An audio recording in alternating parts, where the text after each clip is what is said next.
Hi everyone welcome to भॉइसर Odia medium. तो आज करवा आम चाइल्ड डेवलपमेंट एंड पेडागोजी किसी एमसीक्यू क्वेश्चन जो क्वेश्चन गुड़ाक कि जूनियर टीचर रे आसीथिला और यही क्वेश्चन गुड़िक अपकमिंग असिस्टेंट टीचर पाई हेल्पफुल रहिबो। क्वेश्चन देछि विद्यार्थी मानक विभिन्न गोष्ठी पाई शिखिबा कार्यकलाप आयोजन करिबा बेले क्यों कारक आवश्यक होइथाय? भिन्नता, समानता, कठोरता, जटिलता।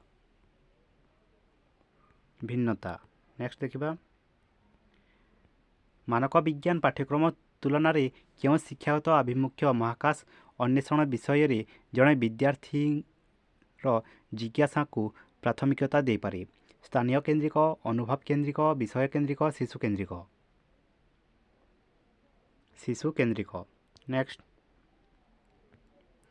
एनसीएफ 2005 मूल लक्ष्य कौन? परीक्षा को कठिन करने, अधिक विषय सह परिचित होगा, शिखा को एक आनंददायक अनुभव करने, विद्यालयर शिक्षादान समय को ह्रास करने। एनसीएफ 2005 मूल्य लक्ष्य होची शिखा को गोटे एक आनंदपूर्ण अनुभव करने। Next Vygotsky emphasise the importance of what in children's learning and development, punishment and rewards, individual expression, social interaction and culture, biological maturation. Vygotsky अनुसार शिशु किभली तार शिक्षा करिथाय केमितिका परिवेश रे? Social interaction and culture. Next शिक्षार्थी मानक प्रेरित करने पाई निम्नलिखित मध्य क्योंटी एक प्राथमिकता कारक अटे? श्रेणीगृहर तापमात्रा ठंडा रखा, निरंतर मतामत देवा, खेलवाई कम समय प्रदान करने, अधिक होमवर्क देवा। निरंतर मतामत देवा। नेक्स्ट गोटे पिला बाइक चलाइबा बेले शिखिबा बेले एहाको आयत्त करने पूर्व अनेक थर पड़ी थाए, यह कहार उदाहरण अटे? निरीक्षण, अनुभव, परीक्षा त्रुटि, अनुकरण। परीक्षा त्रुटि।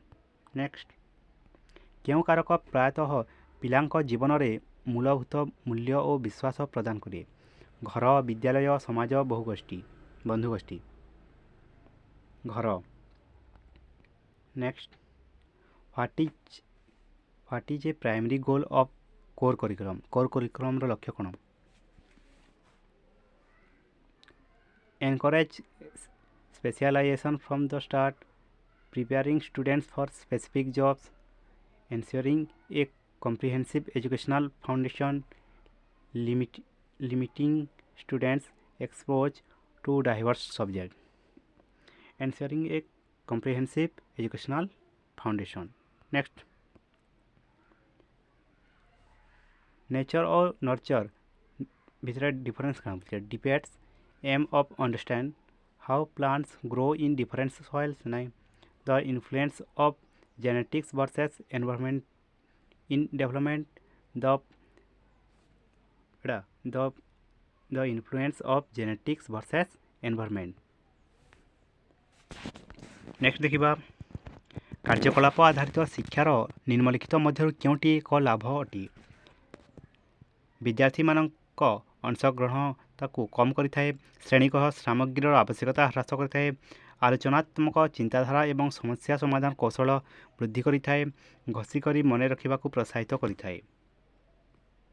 आलोचनात्मक चिंताधारा एवं समस्या समाधान कौशल वृद्धि करिथाए। नेक्स्ट शिखिबा पाई कार्यकलाप आधारित आभिमुख्यर प्राथमिकता लक्ष्य कौन?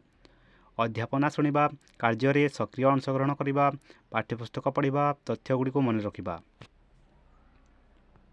कार्य सक्रिय अंशग्रहण करवा। Next what percentage of seats in private school is reserve for the under privilege children under RT? RT अनुसार प्राइवेट स्कूल रे रिजर्व स्टूडेंट को पाई केते परसेंट स्थान थाए? 50, 25, 33, 10, 25%। नेक्स्ट देखमा क्वेश्चन दृष्टि संबंधित विशेष आवश्यकता पाई निम्नलिखित मध्य क्योंटी एक परिचय पद्धति अटे? सेलेन चार्ट, श्रवण परीक्षा, मांसपेशी समन्वय परीक्षा, ज्ञानगत प्रश्नोत्तर। सेलेन चार्ट। नेक्स्ट ମାତାପିତାଙ୍କୁ ସେମାନଙ୍କ ଝିଅମାନଙ୍କୁ ବିଦ୍ୟାଳୟକୁ ପଠାଇବା ପାଇଁ ପ୍ରୋତ୍ସାହିତ କରିବାରେ କେଉଁ ରଣନୀତି ସାହାଯ୍ୟ କରିପାରିବ? ଅଧିକ ବିଷୟ ସହିତ ପରିଚିତ କରିବା, ବିଦ୍ୟାଳୟର ଶିକ୍ଷାଦାନ ସମୟ ବୃଦ୍ଧି କରିବା, ଛାତ୍ରୀମାନଙ୍କୁ ମେଧାବୃତ୍ତି ପ୍ରଦାନ କରିବା, ବାଲ୍ୟ ବିବାହ ଉପରେ ପ୍ରତିବନ୍ଧକ ଲଗାଇବା। ଛାତ୍ରୀମାନଙ୍କୁ ମେଧାବୃତ୍ତି ପ୍ରଦାନ କରିବା। ନେକ୍ସଟ, ନିମ୍ନଲିଖିତ ମଧ୍ୟରୁ କେଉଁଟି ଗଠନମୂଳକ ଶିକ୍ଷାକୁ ସବୁଠାରୁ ଭଲ ଭାବେ ବର୍ଣ୍ଣନା କରେ? ବିଦ୍ୟମାନ ବୁଝାମଣା ଉପରେ ନୂତନ ଜ୍ଞାନ ଗଠନ, କୌଣସି ପୂର୍ବ ଜ୍ଞାନ ବିନା ଶିଖିବା, ଏକାନ୍ତରେ ଶିଖିବା, ଘୋଷିକରି ଶିଖିବା। ବିଦ୍ୟମାନ ବୁଝାମଣା ଉପରେ ନୂତନ ଜ୍ଞାନ ଗଠନ। ତ ଏହା ଥିଲା ଚାଇଲ୍ଡ ଡେଭଲପମେଣ୍ଟ ଆଣ୍ଡ ପେଡାଗୋଜିର କିଛି MCQ କ୍ୱେଶ୍ଚନ୍। Thank you.